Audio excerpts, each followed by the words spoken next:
Hello, I'm Jim Harris Jr., CEO and President of Janitronics Facility Services. Over my 37 years in the facility service industry, I've never seen anything like what we're currently experiencing today. Janitronics was founded almost half a century ago by my father, James Harris Sr., on a set of principles, one of which is cleaning for health, using the best science has to offer. That has guided our business since then and will continue to guide us through the COVID-19 pandemic.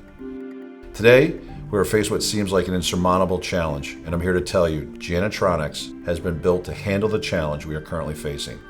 Our supply chain remains strong, as does our branch infrastructure. From Buffalo to Burlington, all your Janitronics local offices remain not only operational, but on high alert.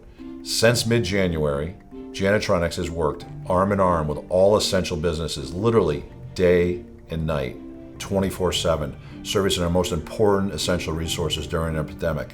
Our healthcare facilities, our public utilities, and manufacturers, including those who may be ultimately manufacturing a vaccine to combat COVID-19 virus. I would also be remiss if I did not thank our troops on the front line, so to speak, our cleaners, who are working around the clock to keep your work environments clean.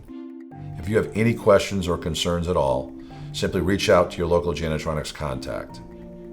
In closing, myself and the entire Janitronics family are both committed and proud to have your trust to safeguard your facility.